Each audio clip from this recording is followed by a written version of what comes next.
आता तुम्ही मला सीसीटीव्ही लावायची काय गरज आहे?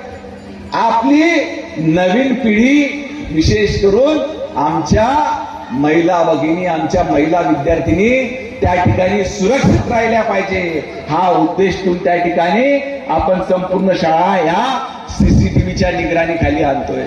चांगल्यात चांगल्या वर्गखोल्या उपलब्ध झाल्या पाहिजे, डिजिटल क्लासरूम उपलब्ध झाल्या पाहिजे आणि कॉन्व्हेंटच्या तोडीच्या शाळा या जिल्हा परिषदेच्या देखील असल्या पाहिजे, नगरपालिकेच्या देखील असल्या पाहिजे. मागच्या काळात 6 महिन्याआधी नानाभाऊ आपण प्रत्येक गावागावात जिल्हा स्तरावर असो, शहरामध्ये असो किंवा आपलं कुठल्याही ग्रामीण भागात असो, अनेक ठिकाणी कॉन्व्हेंटच्या शाळेंचं पेव त्या ठिकाणी फुटलं आणि प्रत्येक मायबापाला वाटते का माझं देखील पोरग त्या ठिकाणी कॉन्व्हेंटमध्ये शिकलं पाहिजे. पर्यायानं प्रत्येक जण आपापल्या पद्धतीनं आपला विद्यार्थी, आपला पाल्य हा त्या ठिकाणी इंग्रजी माध्यमाच्या शाळेमध्ये पाठवितो. आपण देखील सरकारी शाळांमध्ये त्या ठिकाणी सेमी इंग्रजीचे वर्ग सुरू केले आणि आपला येणाऱ्या काळामध्ये आपला सिलेबस देखील हा सीबीएसईच्या सिलेबसच्या प्रमाणे करतोय. आपण सीबीएसईचा सिलेबस घेत नाहीये, त्यातले कंटेंट आपण काय घेतोय जे चांगले कंटेंट आहे, जेणेकरून आपला विद्यार्थी देखील त्या स्पर्धेमध्ये त्या ठिकाणी टिकला पाहिजे.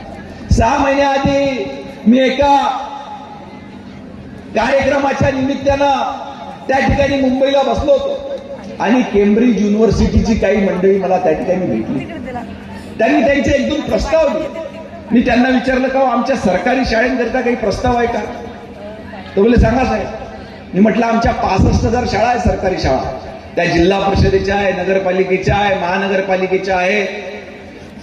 तर म्हणजे साहेब आम्ही करू शकतो.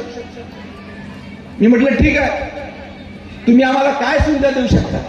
तर म्हणे आमची जी नवीन मेथोडॉलॉजी आहे, कारण केम्ब्रिज युनिव्हर्सिटीचं शिक्षण जवळजवळ 118 देशांमध्ये या जगात चालते आणि त्याची सुविधा जर का आपण आपल्या सरकारी शाळांमध्ये देऊ शकलो तर आपल्या ग्रामीण भागातल्या मंडळीला देखील त्या ठिकाणी न्यूनगंड राहणार नाही. त्या बाजूच्याचा पोरगा त्या ठिकाणी कॉन्व्हेंटमध्ये शिकते, माझा पोरगा मात्र सरकारी शाळेमध्ये शिकते. जेव्हा एखाद्याच्या मुलाचा नंबर सरकारी वैद्यकीय महाविद्यालयात लागते तर तो छाती खोलून सांगते माझा पोरगा सरकारी मेडिकल कॉलेजमध्ये आहे, माझा पोरगा गव्हर्नमेंट इंजिनिअरिंग कॉलेजमध्ये आहे. पण असं कोणीच सांगत नाही का माझा पोरगा सरकारी शाळेमध्ये आहे. त्याला देखील आत्मविश्वास वाटला पाहिजे का माझा मुलगा हा सरकारी शाळेमध्ये आहे. केम्ब्रिज युनिव्हर्सिटी सोबत आपलं त्या ठिकाणी MOU झालं.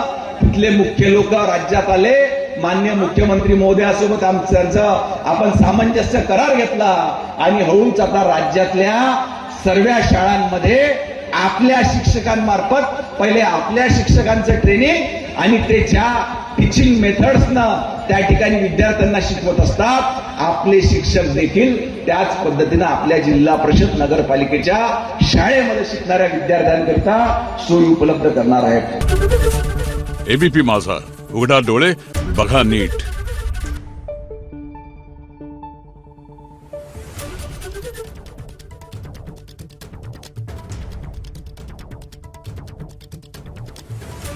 Thank you.